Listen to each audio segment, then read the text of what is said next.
I'm good. Awesome.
Not time yet. 8 minutes. 8 more minutes. You mean 8 more naked Hi, minutes? Latoya. How are you? Go away, not 8 minutes. Ow, my head! Everybody's good? Turn off the light. Snow? Wake No, we don't get snow yet, It's so. night.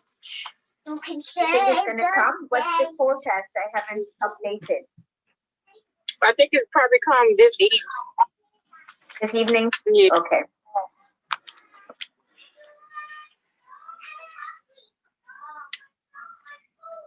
And then the cold weather will hit us. Ay, ay, ay, ay, ay. It seems like it's already it got cold. I know. If we get more snow, there's no place to put it. Both my side of my sidewalk, my driveway, just so high up. I don't know where I'm gonna put the snow. And then it will freeze if we don't clean it right away. So we can't win, right? This is Chicago. Right, it's the same for me also. Yeah. So you do your own cleaning yourself? Yeah. Yes, and my body is sore. Me too. Join the club. My husband had this big snow blower, and he would do the whole block for everyone. And after he passed away, it was costing me too much money to fix that blessed snow blower. It's a humongous one, and it did the job. It was power driven and everything. And I never bought a new one after that. So I'm debating, but when you have that wet snow like we had, it just doesn't work with the snow blower. I'm thinking about getting a snow blower. I don't know. Wait till after the season, honey. Otherwise, you're gonna pay an arm and a leg right now. So that's why I think even the small one would help me sometimes, but not when it's wet snow. But this is killing. Oh my gosh. I was out 4 times trying to do layer by layer by layer to get it cleared. I would not have been able to get my car out.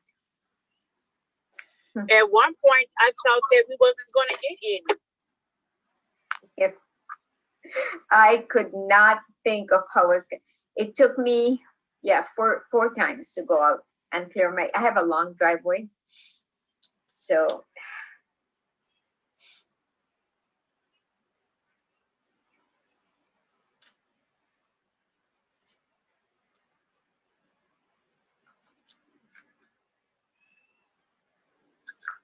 we're just gonna give everybody 5 more minutes and then we'll begin, okay?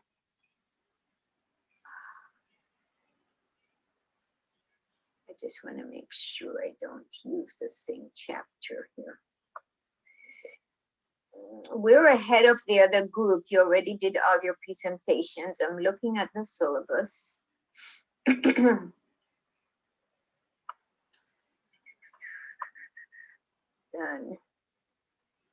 Midterm doesn't come till the 22nd.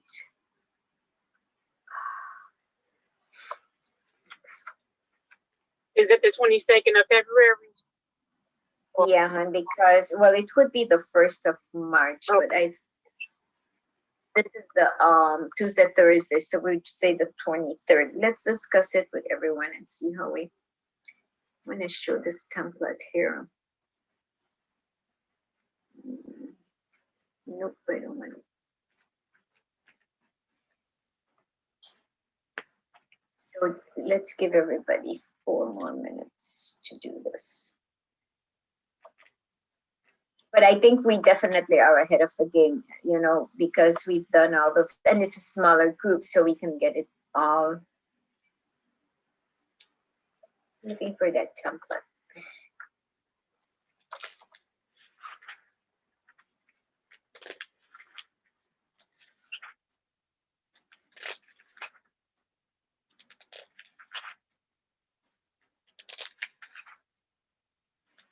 I just saw that. Let's see.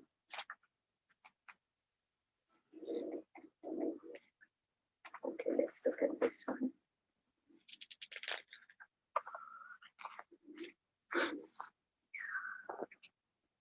No.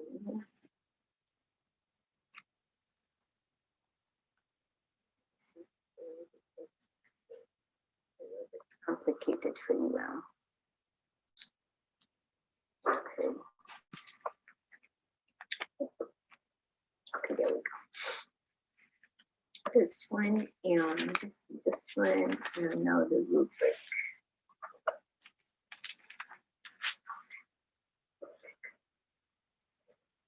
So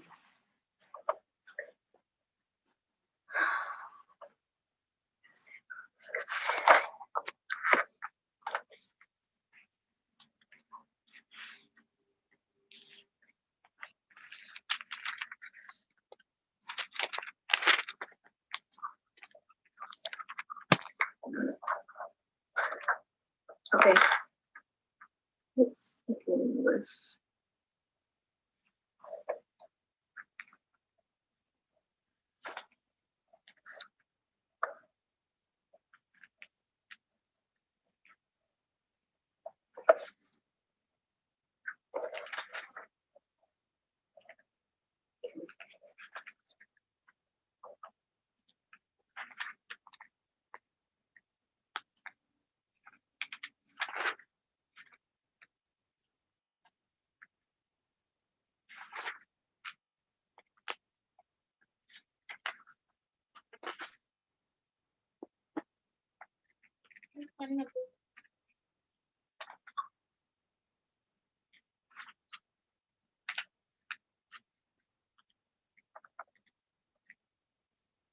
nope.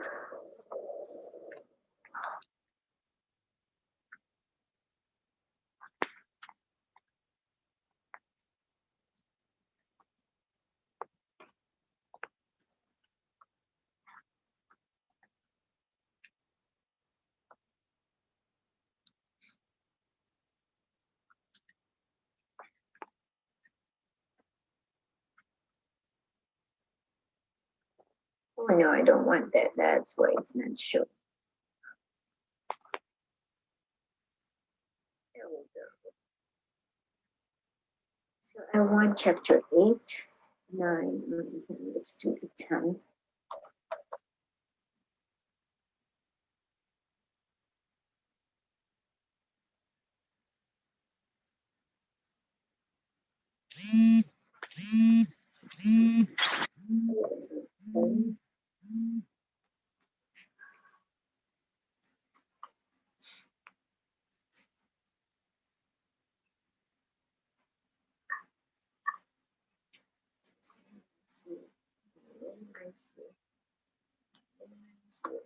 Let's do this. Welcome everybody. It's exactly 12:15, and thank you to those who have joined. And we're not going to wait too long. We have 1, 2, 3, 4, 5, 6, 7, 8. Yeah, everyone's here.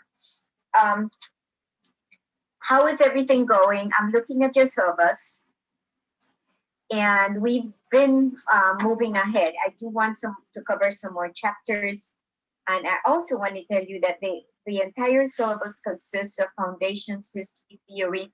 We've covered a lot of our theories. We did present our theorists, and everyone I have checked off from this list, unless, yeah, everyone did. So we can move on. And one of the things I am required to ask you to do is we'll do program types of childcare, etc. That's all going to come in.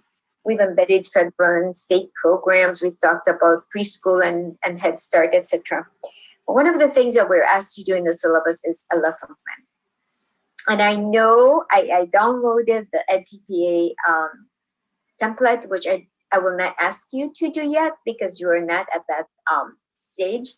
And your classroom, homeroom, not classroom, the course, the teacher teaching the course before you go into clinicals or simultaneously will be working on the EDFN format. It's very, very intense. But we do have a template that is very simple for you with the rubric. So I will present that to you today to give you time to plan your lesson, to think about it, and then I will give you a Tuesday without having to meet to do that, which I have done for the other group. But before you go into that, I want to ensure that you are comfortable. If you have any questions regarding the course, I am enjoying teaching this course as much as I'm doing the literature course, but I need to hear from you because I get started and I try to make sure that I get everything in for this short time span. And then it leaves us very little time to talk, to tell me your concerns, to tell me what you want to learn in terms of preparation. Do you have any? You're going to go into clinical soon. I would say next semester. I don't think you're in there yet, where they will, groom you into what it is that you will be preparing in terms of lesson plans and meeting the EDFN requirement. But right now, the foundation is being laid. We've talked about theories. We've talked about all the importance of executing lessons in a way that will be effective to your little ones, how to be concerned about safety, security, how to meet those parents as they send their beautiful children to you. And then we are now looking at the genes, the home environment that has now formed that child. And now you're getting the individual children with all that they have now acquired. And unlike Locke, who says that children are tabula rasa, meaning empty slate, and there has been a discussion, and I want to elaborate on that, it is not really an empty slate that they come with. From the prenatal to the postnatal, they have their genes, they have their temperaments, as Howard Gardner tells us, right? The multiple intelligences that they inherit and they bring with them. So I want to make sure that we talk about being discriminating when it comes to analyzing theorists. We must work on that with them. That's part of our curriculum. We also must look at it from the point of view that they themselves disagreed with some of the things, and then the similarities and differences that they did come to terms. So I want to ask you to talk to me if at this point when you are going to be entering, remember when I teach you, it's not just for this course. You're going to be entering that other phase. And after that phase, you will be now confronted with student teaching. We're to turn next year this evening. Which will be your determining factor as to whether you get that LTPA completed. Right now, it's it's sleeping, it's dormant because of the pandemic, but the school is required to still ensure that the candidates are ready for that LTPA, which is a big project. Once all that is done and you get hired, I need to remind each of you that your stepping into the building is the onset of your profession. And you're constantly going to be putting into practice the stuff that we, the university professors, have been trying to work with you. And hopefully we're doing our best to prepare you. So I will stop talking and let all of you bombard me for the beginning of this class with anything that you want clarification on. Okay? I do have a quick question. Mhm. Our philosophy statement, was that still due last Tuesday, or did you give an extension for that? Yeah, I submitted it, but I wasn't sure if it was. It was due. It is due. And I take my time to read philosophy statements. And please remember, that is your personal philosophy. So I can't grade you and give you an A or a B on that. I am supposed to give you comments, recommendations, and so I read them very, very carefully. And so I promise that before the 8th week, before the midterm, I should have the feedback for all of you on that. And if you remember, Evie, and all of you, I said that philosophy is right now the plank. You know how you're ready to jump into the water and make sure that when you jump in, you don't splash. You dive in very smoothly. Well, that philosophy is right now how and what you believe, why you are going to be an early childhood teacher and what you believe about children. And I said to you that it is correct that you will progressively see a different light and say, you know what, I will kind of reform this. I'm going to fix it, and that's fine. By the time you get to do your master's degree, you will already have been teaching, hopefully, for a year or two. I would advise you, because then your perspective will not change for negative or the worse. It will have improved.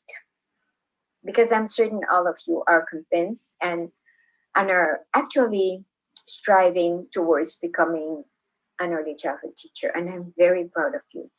But as you move in and you have had the classroom experience for a year, and you're really in charge of those children in front of you, in addition to dealing with all the mandates from the Board of Education, whichever board you belong to, whichever district you belong to, you start to see how important your job is. Right now it's preparing. We're mixing the ingredients for the cement so that when we have that cement done, it's strong, the foundation is there. And then we build the walls and the roof. How do we do that? How do we do that? With all that you are learning at the university. Philosophy is there, and you are not going to supplement it, you will supplant it. Supplanting means you add more to enhance it. Okay, so there's a difference. So Evie, yes, it was not necessarily, unless I gave permission to somebody who was behind, but I give ample time for your assignments. I hope that that you understand how important it is. I did upload it on D2L. Did you want us to email it to you instead? If it's in D2L, and then if I get it in the email, what I could do is immediately highlight. It's a lot easier if I'm sitting at night after class and I just look at my email and not having to go into D2L. I want it in both places, but I don't think it should be a problem for you. So send it to both places. And that way I will highlight things in red or different colors to give you some ideas as to what I would want you to think about. But again, it's almost like I don't want to change what you have said about your philosophy. And this is why I gave you enough time, because if you read other philosophies of education, you just use it as a guide, right? Because you're green in the field right now. But then you tailor it and say, what's in here in me? What am I going to give to my students? So I just want to say that, and I'm glad you brought that question, that you brought that up to me. And if you still need clarification, let me know. But yes, send it to both places. You will not be graded on it. It will be a part of you completing an assignment. Okay. But I can't attach a 50, 60, 70, 80, 90, or 100% on that paper when you are telling me this is my philosophy. Okay? Any other questions? Okay. Please talk to me, Latoya, Jason, Alondra, Victoria, everyone. I want to hear from you.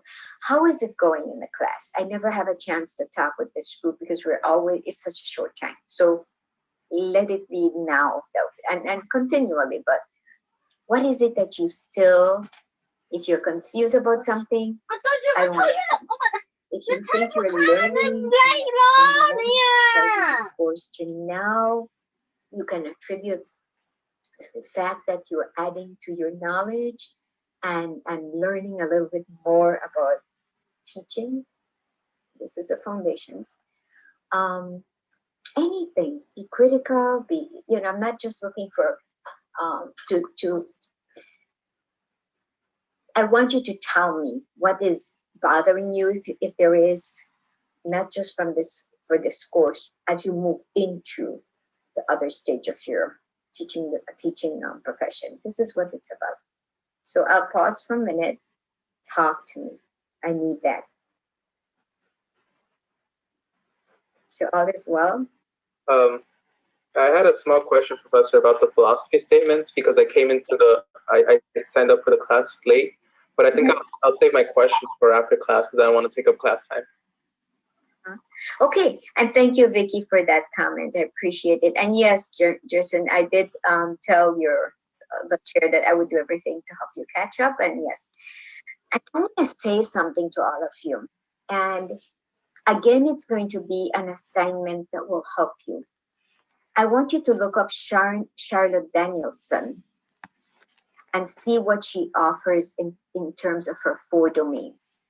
That's going to be the core of your teaching profession, of your evaluation that the principal or admin will be doing for you. And I want us to just take time between today's Thursday and next Tuesday. I promise that before you do lesson plan, I will give you a session just to do it. But I want to go through what I want for you for your lesson plan. But because of Charlotte Danielson being whether it'll make you or break you in your teaching profession, because the first year of your teaching, you will be evaluated 3 times, and they will use the Charlotte Danielson domains. There are 4 domains, and I want you for next Tuesday. Professor, can you repeat the name again, please? Yes, Charlotte Danielson. 4 domains or teaching domains. That's all I need you to do. I have a copy of the sheet, but I prefer that you look it up and then we bring it and discuss it. What this is about is the 4 domains make up what an effective teacher should be doing. And this model was fully adapted in 2012. Some of us principals were using it, but it wasn't mandated. And in 2012, they trained that's the year I retired, and I already had piloted it in my school, where the principal will look for these existing items that are in the domains, a good, effective administrator, but also that you will be asked in your pre-conference of what it is that you expect to accomplish in that lesson that you will be observed. And when the principal comes in, or the assistant principal, because they have to be licensed to do this, and we have given a lot of training since 2012 to new principals, and they're poker face as they walk in. and they're just verbatim typing in every word you're saying to the children. That's why I emphasize Bloom's taxonomy questioning techniques. So if we walk away from this class and knowing all those theorists, yeah, which is a background, a framework for how we think children think, how we teach to use the senses, to have them use their senses, that's fine and dandy. But when you are in that classroom and you look at those 4 items, those 4 domains of Charlotte Danielson's model, and we come together next Tuesday and we talk about it, I will actually expound upon that, even though in the syllabus we keep talking about, because I have to follow what the department has given me, but I refuse to just stick with that, because the scholars, foundations and theories, philosophy, all that we have covered. But then you have a lesson plan to do, which I have to walk you through, okay? How to read a story and what to do with that storybook is important. That's in week 10. I will cover that and more. My concern is sending you off already for success when you're in front of those children. So we will work on that. I give you my word. So for Tuesday, your reading assignment, and I'll put it into your D2L, is to read about Charlotte Danielson's model. And then I will explain how one cannot exist without the other to make you, the PAP teacher, the beginning teacher, know what to expect when you're in that classroom, and at the same time, effectively execute your lessons. And because you know what, we cannot be separate from what the principal or the administrator thinks of you. Once you get that job, you want to hold on to that job if you like where you're at. So I'm going to prepare you for that. And then the next thing, yes, son. Yeah. So you're putting the Charlotte Danielson reading on V2L? Or I will put, no, you will look up, all you will do is look it up. Charlotte Danielson's model. And I will have the model. I will have the 4 domains. I want you to look it up. I want you to get the initiative, and I will explain those to you. The thing that I want you to also know is, why is it that in your entire education process, you're going to be hearing about Bloom's taxonomy? Because within your teaching, as you're being evaluated by your principal or administrator, not just because it has to be there, it is expected, you need to know the questioning and the verbs you'll be using in your questioning to reach the high level of Bloom's taxonomy. I still am visiting student teachers. Well, this semester we're not, and neither the last because of COVID. And of course, I'm so tired of being the chair at another college. But I want to tell you that people, the EdTPA, when we send it to Pearson, the video, I have corrected EdTPA. And a lot of the points are lost when teachers are just using the who, what, when, where, and how.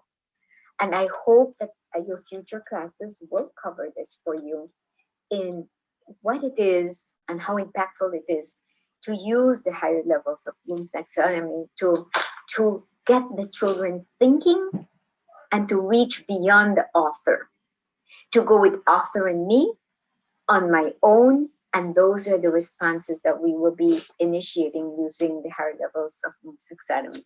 So it's not embedded in the syllabus itself, but when we talk about theories applied, this covers it. When it talks about the guiding children and helping children become responsible for their learning, this is part of it.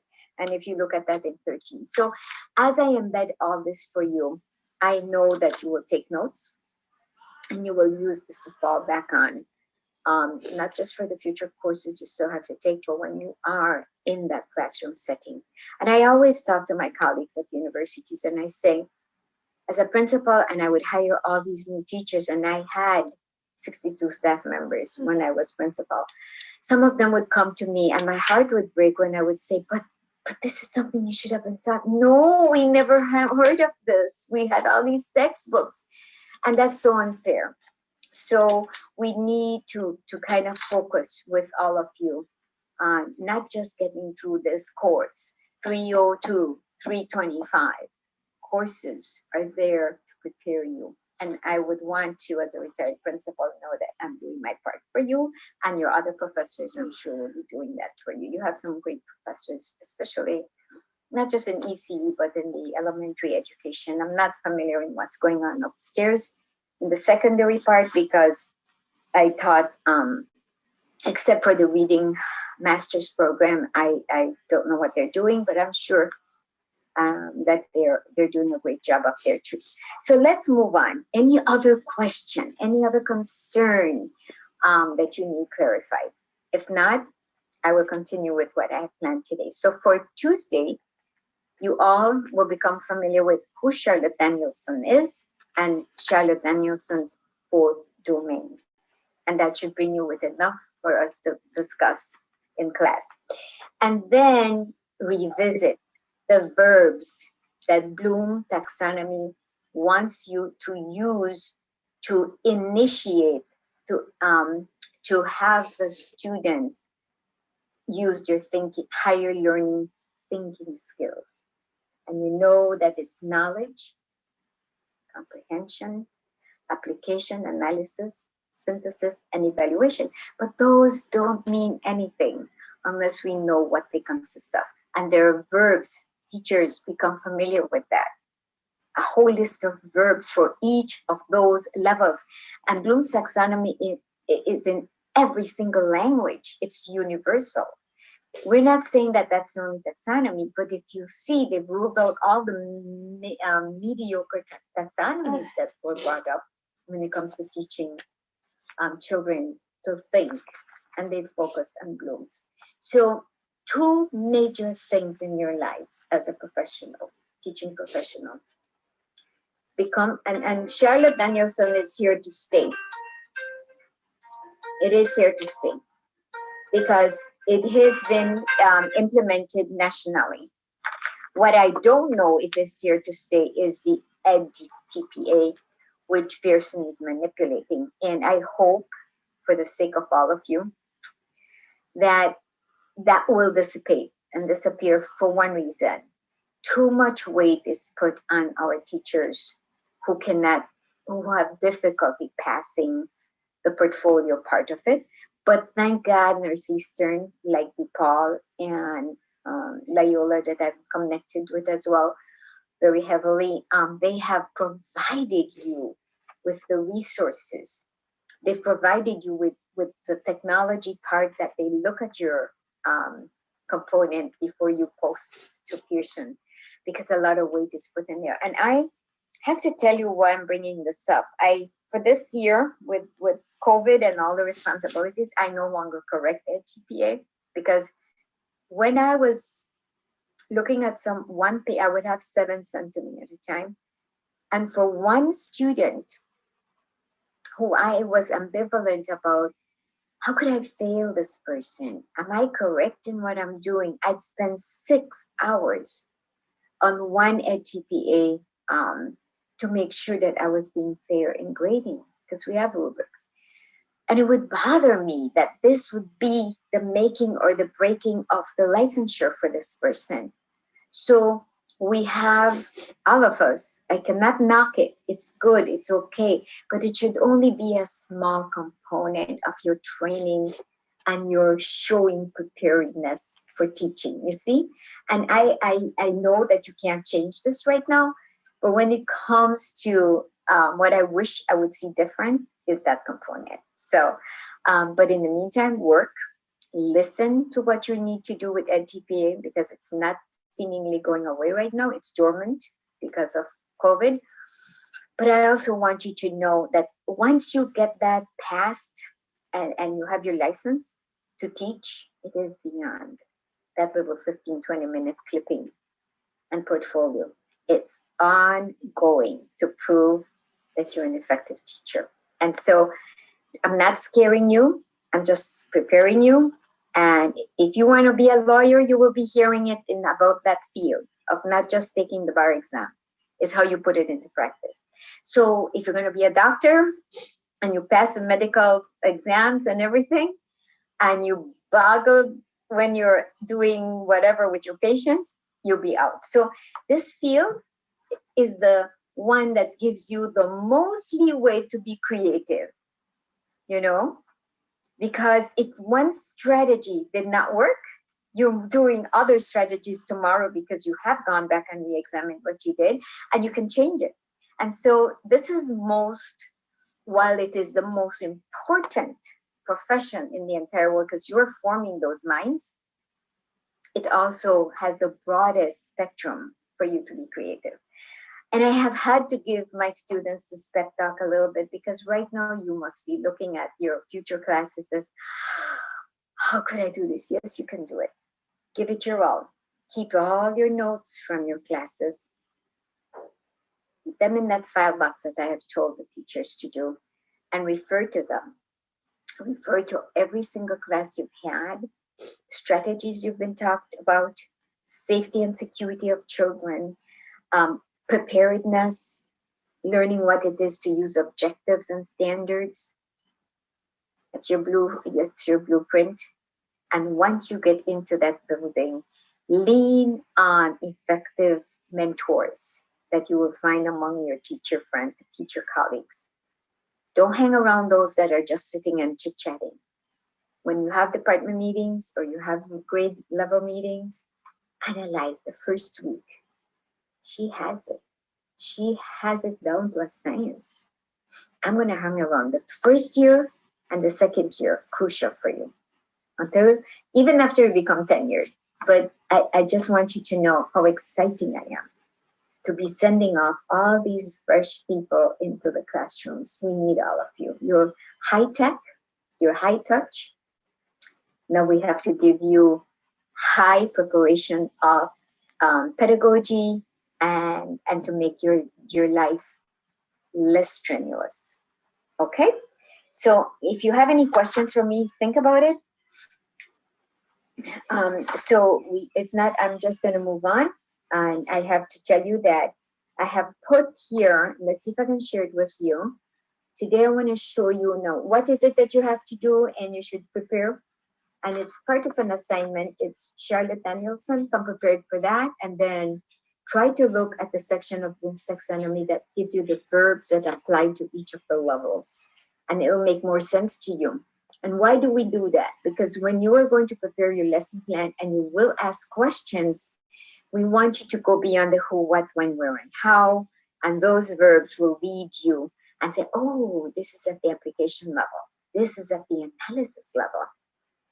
And I should have 2 questions of knowledge, 2 of comprehension, 2 of application, 2 of analysis, 2 of synthesis, and evaluative. The evaluative is on my own. The child came up with that answer. So you will trigger those questions using those verbs which Bloom gives you. So you have a lot to work on. And it's not an assignment to be graded on. It's a preparation assignment so that we can enhance what you listen to Ms. Master teach you and put it in your files. Because you're going to be doing a lot of lesson plans when you're doing your clinicals and your student teaching, okay? So if I can do this and you help me out here, because I always get messed up when I want to show you not just that. I want to bring in my lesson plan template. That's the chapter. Okay, here. Now this is how, can you see this screen? Yes. I see Jerson Evie's name. Yes? Yes. Okay, this is basically what your lesson plan template looks like for your clinical in terms of implementing the TPA lesson plan. Remember, there is a general one that everyone has to follow. It is very, very it's 7 or 8 pages. I think I have copies of them when I visited, and it gives you all the stuff, but you will be guided on the measurable behavioral objectives and what do you expect students to know and be able to do after you're done with your lessons. It talks about language and literacy. This is instruction, how you give detailed step-by-step instructions. This is part of Charlotte Danielson. But this is exactly how your lesson plans will look when you plan numerous lessons. And the final one will be for the EdTPA for submission to Pearson. But I'm not doing all this with you now because this is your foundations class, but I'm going to give you a simple activity sheet for your lesson plan that I have to ask you to do one for this course. But here we're going to, it tells you step by step until how do you warm up for your class to begin. The modeling of the activity, I do it, you do it. How will you do it? How will you build on your student's background? And this is so beautiful the way this lesson plan not just gives you modeling activity, it gives you right there the explanation of what they want you to do. And so when our students write this up, it's like it ends up being 7-8 pages, and it becomes a common. It takes time, but it becomes useful for you. We are not touching this type, but I wanted to expose you to this. And I don't know if your teachers have started. Guided practice and then collaborative learning. You do it together now. And as they're doing it together, you're walking around to see if they understood what you just taught them. And then, of course, your independent practice where the child is doing it alone, so you can come up with an assessment of whether the child mastered the skill you were teaching them. And you check for understanding and how you bring your lesson to a closure. Well, I'm going to minimize this to show you the simple one I am going to have you do. And here we go. Let me see what this one here. Now, this is a simple activity sheet version of getting you started. And of course, you are required to do a lesson plan like I told you. So I'm going to walk you through this and I'm going to send this to you. Okay. And I just wrote that down. So I send the template and send template. And I'll do that today of AP. And the rubric. For a student, you will be putting your student name. I'm the instructor. Your course is 302, section 1. The date and the assignment will be what? What is it that you're doing? A lesson plan for early childhood students. And of course, here you're going to put the title. Are you choosing literature, a book, reading a book? Are you choosing science? Are you choosing math? We'll talk about that. And then, of course, the title. If it's science, what's the title? Is it sink and float? Is it leaves? Is it whatever you will come up with is the title. If it is language arts, and you're going to teach sight words or have a game of sight words, you put sight words or high frequently words, whatever title you choose. So today we'll decide whether I should open it up to you and let you decide what subject area you want to work on, or should we just stick with you? Because I'm looking at the syllabus, it's talking about storybook event and stuff. You want to read a storybook and show us how you would teach it, and then we would do a PowerPoint with that. So we'll talk in a few minutes. The concept, then the age group and the grade. Remember, you don't want to go above 2nd grade because that's the early childhood. The concept, what concept are you trying to teach here? Is it weights? Is it measurements? Or is it characterization? Is it theme? Is it what is it that we setting? Anything that you show you want to do within that story that you're going to read. Then you have the Illinois early learning standards, and that you should now know at your fingertip how to download that. Don't copy them. There are hundreds of pages. You will look at the age group, at the subject you want to teach, and then you look at the early learning standards, and then you apply 2 or 3 of them. Not just the numbers, but I want you to explain what the learning standard is. Students are expected to be taught to the learning standards. Your objectives will always begin with the word students will. Students will understand, students will learn, students will be able to do. Those are the words that lead into your objectives. At the end of the lesson, or during the lesson, students will be able to, okay? So you want at least 2 or 3, the cognition, the part of where they will do is using, creating, you know, and after, for example, you read a book about the hungry caterpillar, maybe you want to teach sequence, and that's a perfect book for sequence. I just had one of the students present that yesterday, and it teaches the hungry caterpillar eating one item after another, and then the children acted it out in a skit, and it was beautiful. So are you teaching sequence? Are you teaching them a song or a poem? What is it that you're getting out of that poem by teaching it to them? Listening skills, rhymes, repetitions, whatever you decide. But let's see, I should open it up for you, or I should insist that it is from a storybook, for children's book, okay? And then here, this is such simple, I call this the worksheet or the activity sheet for a lesson plan, actually, but it is encompassing. It takes everything that you will be doing in EdTPA, only elaborating and writing it out. It's a thought processes. It's thought processes that is required of the EdTPA, where you are putting your thoughts down step by step by step. I do it, you do it. You show me that you can do it in a group, and then you show it that you can do it independently. Well, here it's going to be straightforward because we only have a few minutes to present our lesson plan. And then what materials are you going to use? Glue, cutouts, realia. Are you going to bring a basket of a basin, a dish with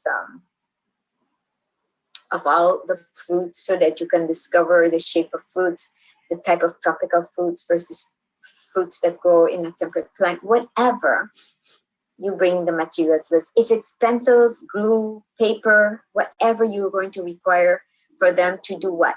To do the tactile part of it, to show the understanding. It's a culminating activity. And then your learning activities, what it is that you will see and show. This is almost like an evaluation. What is it that they learned? Are you going to state it? Children then will display whatever they did, and I will be able to look at their individual work to determine whether they understood or not. And accommodations and modifications now, because of the ADA, American Disabilities Act, we have, and if you take that course of special ed, I'm teaching that in one of the components of clinicals. I'm not doing it this term, but that semester I did, where you're learning about special needs children. But now we're required to put it in every lesson, because you, the general program teacher, will have students with IEPs in your classroom. So we want to address that, and that will be looked for in your EdTPA. Accommodations and modifications address the children who have an IEP, right?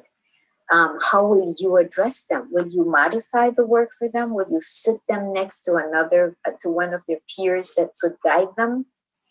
And the answer is yes. So you will make a statement of how you will accommodate your students with special needs. Most of the students are using with an IEP, individual education plan, but it suffices to say children with special needs, okay? And that's it. So do you understand how I have simplified, and I showed you that first, it's so cumbersome, but very good to teach you to hear yourself and practice by writing what you're going to do. Remember, when you go into your classrooms, teachers, you don't do any of this. This is one of the funniest things. I did my practice teaching, which we call here in America student teaching. I did practice teaching in England when I did my bachelor's and my first master's. And I used to say, why are we sitting up till 2 a.m. every day preparing 3-4 lesson plans with such detail? And then when we're in the classroom, it's going to be what? This much? That all across the grade level, you're expected to teach, which is more now. At the beginning, it wasn't that. But now it's grade level planning. And I couldn't understand it until a professor explained it to me. Because really, to write one lesson plan, we not only had to mention the materials when we were in the classroom, we had to have materials we prepared for them. They didn't want store-bought materials. This was so crazy at that time. But when we would be observed by the, not the cooperating teacher, by the administrator from the colleges, they would send 5 people to stand in the back of the classroom, poker face. And they tore you apart from the way you stood, from the way your eye contact with the children, the questioning, how you questioned, how you distributed your questions, the aesthetic part of the classroom you prepared. For a year, we do our practice teaching. So I'm happy you only have 1 semester and you don't have half of it that we went through. I still say the core of it has to be there, so that when you are talking to those children and you're presenting your lesson, you forget that you're being audited. You become so immersed into your class and your teaching that they're superficial there, or your supervisor from the university is superficial. Your concern is, am I getting the skill across to my students? Are they learning what I am teaching them? Am I engaging their 5 senses? And how will I know the end product that they come up with? If they're creating a butterfly after you taught about the monarch butterfly or the types of butterfly or the insects, and what you brought for them to make sure that it's all in a package for them to start putting together, if they're still not able to cut out and stuff, all that stuff, it's beautiful if you just wrap it up and you show us, how do you know that they learned the concept you were putting up for them to teach? So, any questions about this simple sheet I put together for you? It's simple. And there's no question that you can come up with the responses and that you know where the early learning standards are. Questions? If not, I'm going to move to the next part, which shows you a lesson plan template that I know Northeastern has its own rubric because it has to attend, but it's nothing different than this. This is a lesson plan rubric that's simple for early childhood. And what you need to do is, when you're planning your lesson, you are looking to see if these things are covered. You always, as a new teacher, you never want to go beyond. Okay, there are 4 levels. You're going to have the satisfactory, the proficiency, and what's the 3rd level? Charlotte Darlington. It just slipped my mind. Usually you want a basic, you don't want more than 3 basics when they evaluate your lesson. You want to be at proficient. Oh my gosh, what's the highest level, which very few new teachers get? It'll come back to me. I'm thinking of too many things. But from this rubric that the principal is going to have, and it may differ from the verbiage a little bit, but it's the levels that I want you to look at as you plan your lesson and execute it. They will determine, as they're typing, it kicks right into where your numbers fall. And if you fall under basic and you have more than 5 basics, in the post-conference, the principal will say, you know what will you do to bring up at least 3 or 2 of these basics? Because at the end of the year, we don't want the new teacher to have 5 basics, okay? So I'm starting you off by thinking, when you plan a lesson, you can have a rubric like this. For example, sometimes you perform the test, sometimes demonstrates the knowledge and skills. Sometimes or throughout your lesson, you demonstrated. Well, oftentimes while you were teaching, you were demonstrating that you knew the skill you were teaching, and that your attitude and the activities you gave were associated with what you set those children out to do. And of course, they expect that if you exceed, you consistently demonstrated all that you had to demonstrate as you executed your lesson. How do you know what to do? If you know what you're teaching, if you know your objectives, and while you are teaching, your direction is to accomplish those objectives. Because if you just put it in the lesson plan and you say students will be able to learn, students will learn this, students will be will understand this, students will be able to do it or to generate it or to perform it, my teaching is going to be leading up to what my objectives said. And then how will I know if I reach my objective? Not by asking higher learning thinking questions from rooms to check for understanding. And by after I give them the activity to do, if it demonstrates that they were able to do it. You have it a lot easier because it's early childhood. So your simple activities and using the tactile part is going to really, really demonstrate that they were able to maybe put all the pieces that you gave them, if it's Charlotte's Web or whatever story you read to them, that they were able to show it in the end product. If they were using a paper mache product activity. So we'll talk more about it. And once you develop and decide your lesson plan and you need some suggestions, ask me in class so that we can hear you verbalize it and share what ideas we have together. So I prefer that you ask me in class as you decide your topic. And you said to me, Ariel says to me, Miss Master, yeah, I chose this. Do you have an idea? And then we can brainstorm so that we can give you ideas, we can help you with it. And then when you do present the lesson, your colleagues could actually look at this this rubric and see. It's a critique for them, not for you. As, oh my gosh, you know what? If I were grading Tuni at a 3, what would I put in this beautiful lesson that Ariel taught to enhance it and bring it up to a 4? You're not going to evaluate your colleagues. You're looking to be discriminatory, to be critical for yourself, for your own purpose. So I want to make this a very interactive activity for you, other than just saying prepare a PowerPoint and show us all that I gave you on that list of activity sheet, and tell me that we, you know, and present the lesson.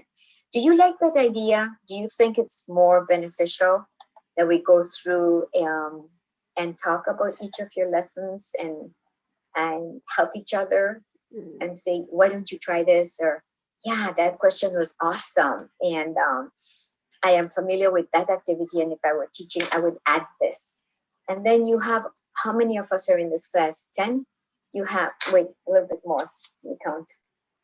You're in a small class. So 2, 3, 4, 5, 6, 7, 12 of you. You have all these beautiful lesson plans that you're observing, and you can take back with you and put in your little box of resources. So any ideas, any suggestions other than what I just explained to you? Could you come up with it? I think it sounds good. It sounds good. Anybody else would have comments? We're good, right? Okay. So we have a few more minutes, and start thinking now. I don't want to impose this on you to forcefully say, let's do for sure. Let's see. Let's do for sure. I'm going to stop sharing for a minute. Let's do for sure from a book. What is your take on this? I can say, do you want to base it on a children's book? You know, the Caldecott Award books, or the Caldecott Medal books, or the Coretta King Award books.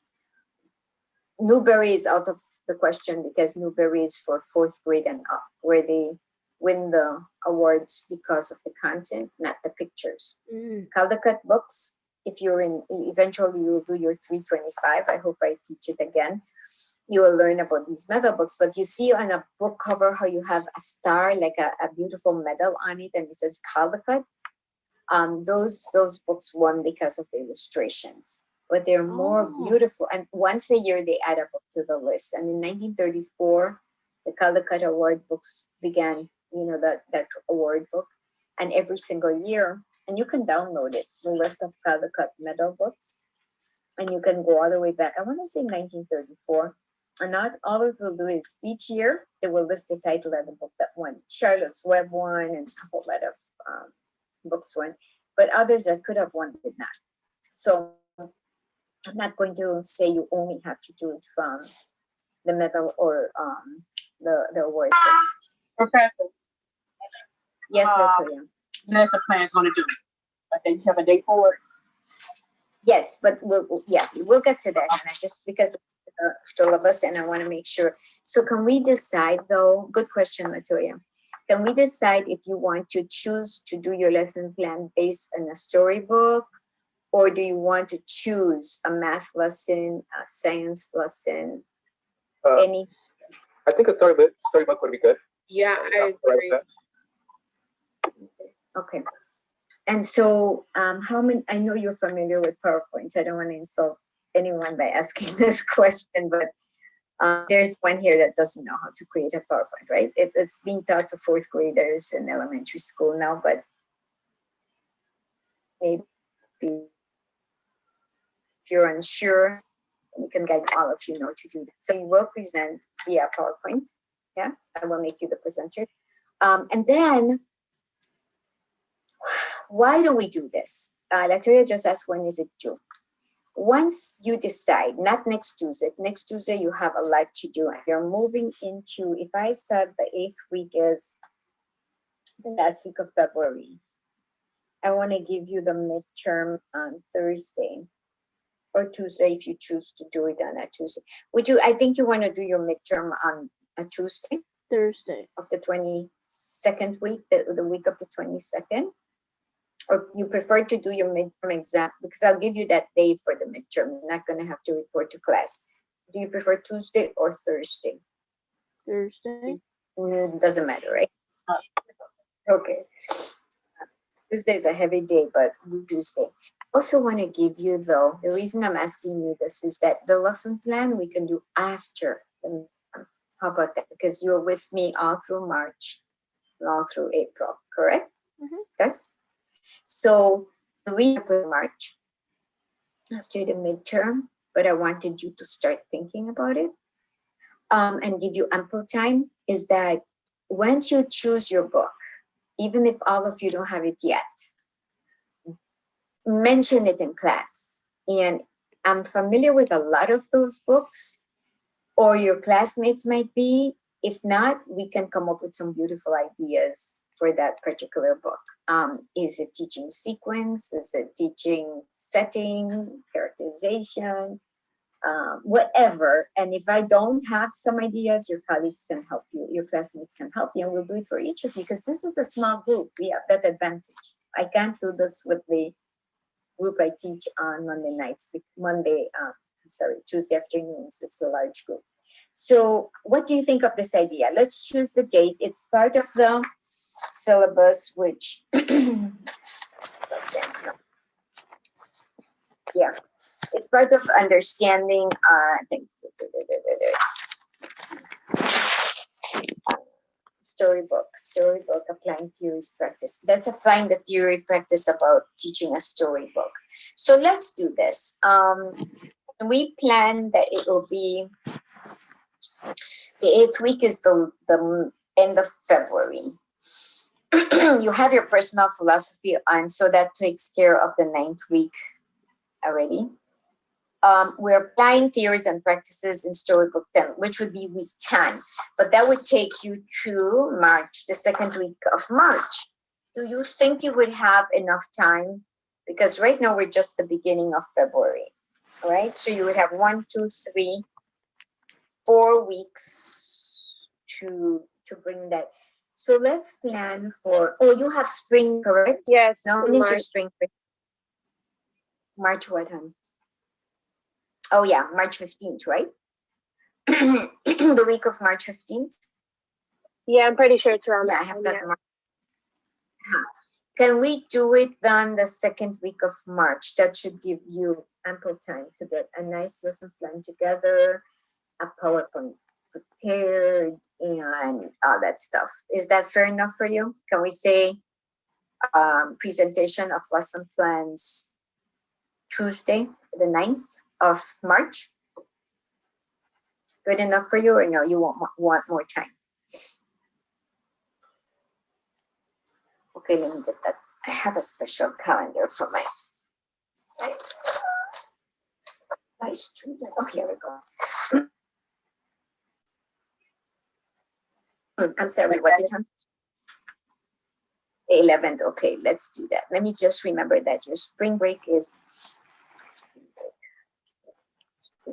March for NIU, and you're telling me that the 11th is better. Okay, is everyone in agreement that the lesson plan will be due the 11th? Yes. 2-1. Is that good enough for all of you? That's okay with, yes. That's fine. Yeah, it's giving you more. Yeah, and I'm preparing you slowly so that you have questions to bring to me, etc. Fair enough. So let me ask you another question. Let me go through one chapter of the PowerPoint. You all have that PowerPoint, but let me cover that. And if it's a long PowerPoint and I know that it's repetitive or repeating something, I'll just skip through it so that I get you out of here by 1:20. Okay, if you have questions, just go ahead, but I want to make sure that you are able to see my screen. This is here, and let me get you out. Let's do this section. Let me bring this PowerPoint up that I had. Minimize this. Let me share screen. This is what gives me a headache here. Just something I know. I'm gonna share, but why isn't it allowing me to share my PowerPoint? Okay, there we go. Can you see the planning for the body, physical motor development in Yes. children? Yes. Good, good. So whenever I said that in your lesson plans or whatever you teach, I want you to you're dealing with young children.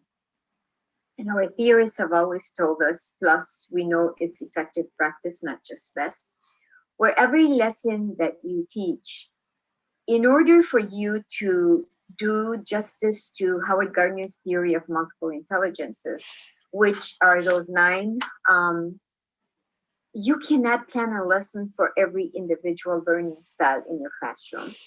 But as we're told by research, by all the people who have done research in education, is that within a lesson plan, we're supposed to ensure that we embed the use of all the senses. So let's say you're going to be teaching a lesson and the students are listening to your eliciting previous knowledge and you're getting them all hyped up as to today we're going to learn formation of clouds, which is a 2nd grade standard, the types of clouds, etc. And so you're talking, you're getting their background built up. And they know, they've seen clouds, they know all types of clouds, dark clouds, ominous clouds, etc. And they're learning the names of these clouds, cumulus, stratus, cumulus clouds, etc., which was to me one of my fun teaching experience that I had. I did that for my student teaching. And then the formation of clouds and all that stuff. And then you're talking about, let's learn what forms clouds, how they're formed, and why do they take the shape, and why do we call them cumulus?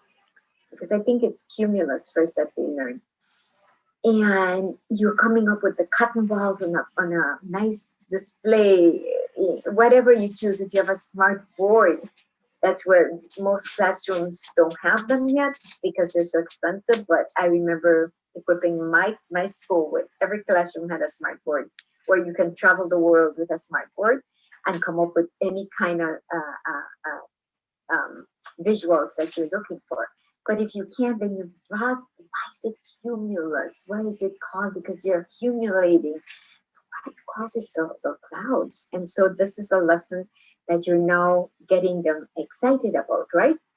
So you're going to be having a song that has to do with down coming the rain and wash this. But what causes the rain? And what color are the clouds when it's going to rain?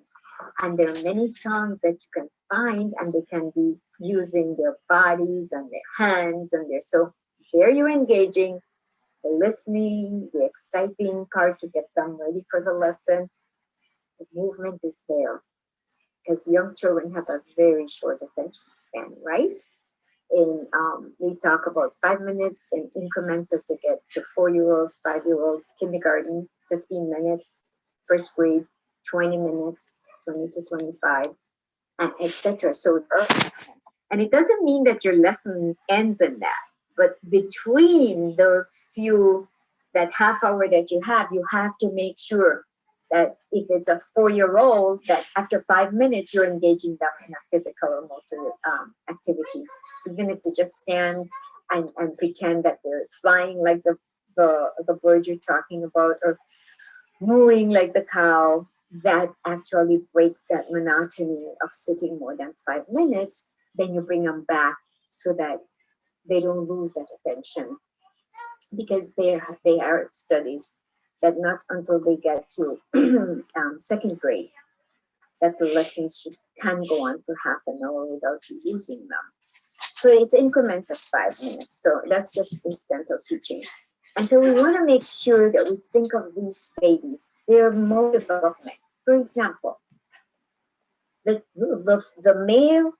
male child, his motor development occurs at a different level than the female. The female in kindergarten can walk a straight line, can cut a straight line if she has been given the opportunity to use a pair of scissors. The boy will go all over the place not because he's not highly intellectual. His physiological development, he's developing muscles. A boy will develop muscles. Women carry babies and they have more fatty tissues, which will not take long to develop. And this is all early childhood development that you should be familiar with. So we know that the girls can do these fine motor skill activities better than the boys until the boys reach second grade. And then those muscles have formed, and now they can cut and they can hammer and they can do all that with action. And girls, you're right there, but you've already accomplished those fine motor skills. So there was a theory behind all this.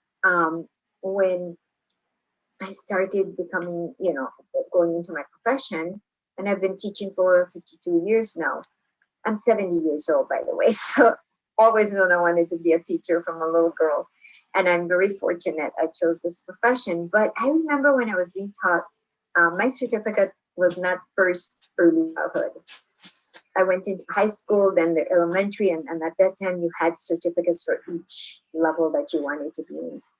And so I was crazy about getting certificates. And I was in England. I was still a nun when I was studying early childhood, and had the opportunity of realizing, wait a minute, in our school, we ran our own school, Catholic school, and we were told that if a boy was not going to be 5 years old, and this time the cutoff date was July, we shouldn't accept them into kindergarten. This was the era before preschool and Head Start. It was the 60s that those came into play, but we weren't in Catholic schools practicing that. And I was like, why are we saying the girls could? And of course, part of our studies was that girls develop fine motor skills quicker than the boys because of their physiological makeup. And so we look at that. But then there are other similarities in early childhood that you need to know. There are muscles which I've brought about before in classes. The muscles don't fully develop until they're 7 years old. Now the brain develops fully, the size of the brain at 3 years old. It's not going to get any bigger after 3 years old. It's filled the skull, it's in there, swimming in the fluids. But the eye skills, the muscles, will fully develop when they're just about 7. So That is why it's a logic behind when you tell the children to trace over something, not just for their motor skills, but they see it, it's right here. And then in first grade, you're having them transfer from here over here to this paper now, right?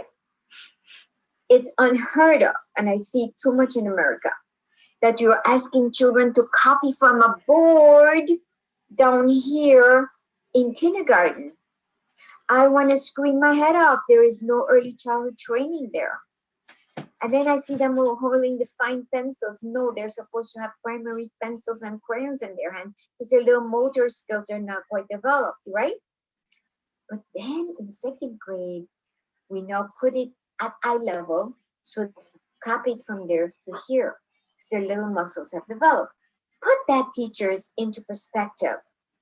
How many words in a sentence is there in a primary grade book? Open up the book that is for kindergarten.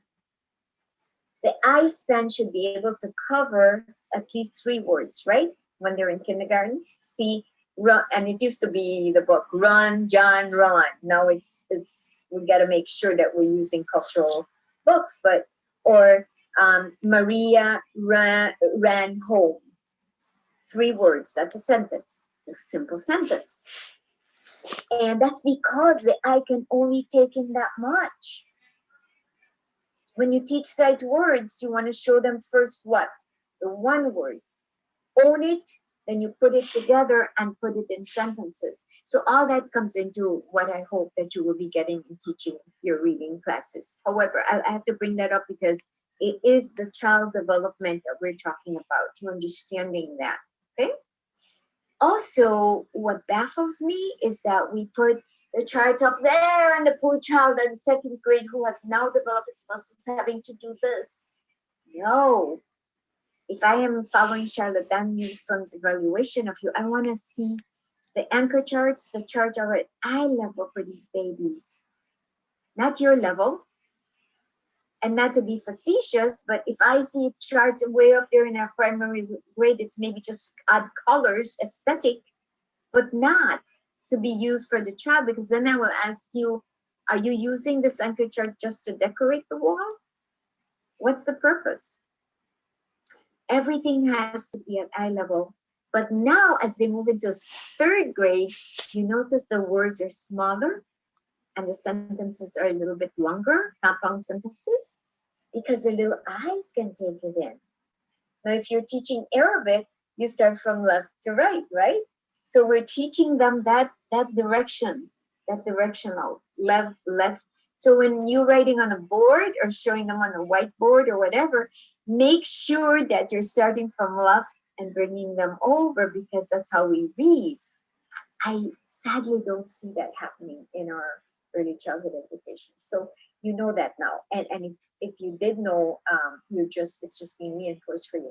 But look at that, planning for the body, physical motor development. We can't forget that they're growing. They can't sit still. If I walk into a classroom, and I won't have time to cover this chapter, if I walk into a classroom and I see quiet little first graders in kindergarten, I'm going to say they're not learning.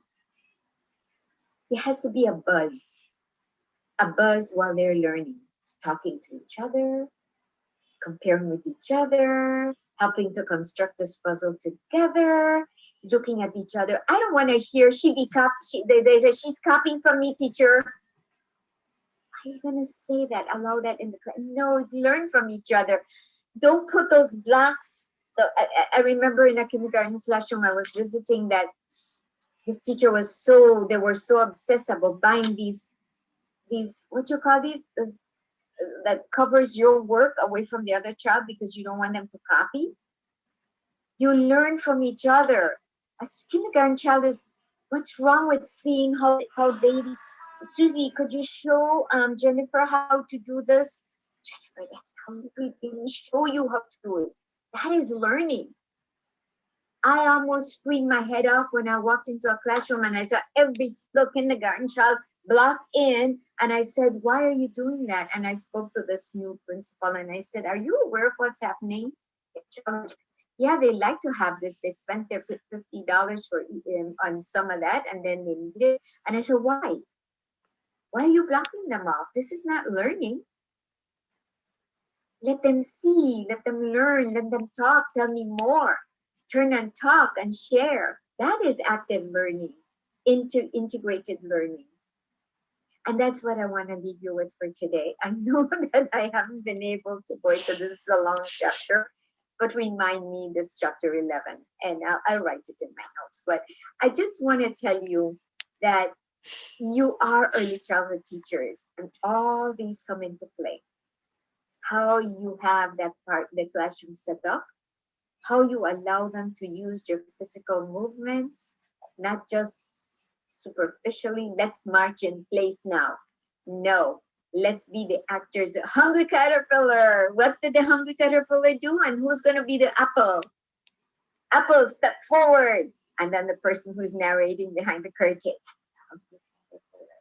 nibbled at the leaf, and the leaf said, ouch, you took a piece out of me, and stuff like this. Interactive classroom teaching. And I wish I had you for 2 semesters so we can really put a lot of this into practice, but you get the idea. I want to leave you with excitement to becoming a teacher. And when you become that exciting teacher, showing your passion in everything you do from day one, the moment your students enter the classroom and you give them that smile, and then you become firm when you have to. And when you have to execute your lesson, you know what you're expecting because of your objectives. You got it made. So any questions? And forgive me, I have not been able to cover this, but I will promise you that I will get to chapter 11. I owe you 2 things. I owe you the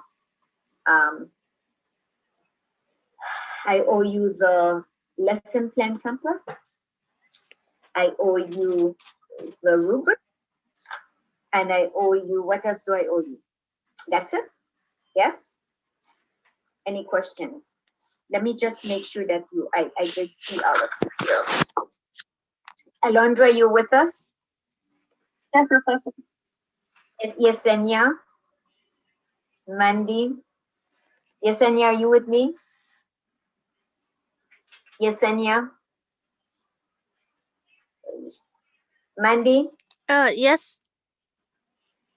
Yeah, thank you. Diana? Yeah.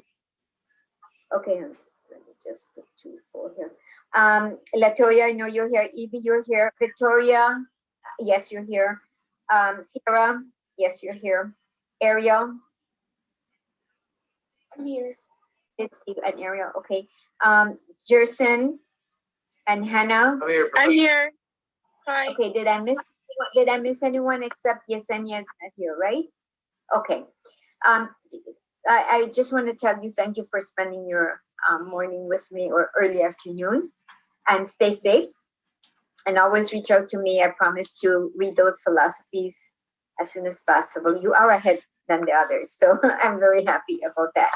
Thank you, teachers, and have a beautiful rest of the day. Be safe. You too. Bye-bye. I had a question about the philosophy. Yes, sure. You can stay on. If it's personal, you can call me, but you can stay on. Okay. I had a question.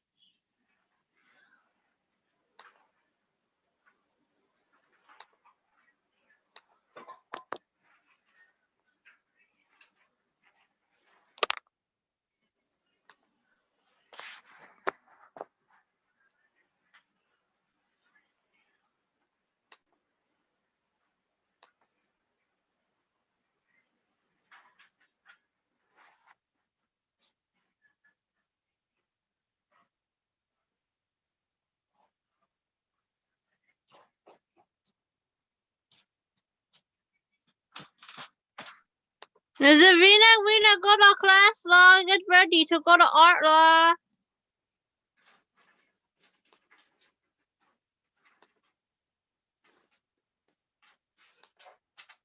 What? Art. Okay. 2 minutes. Yeah, 2 minutes.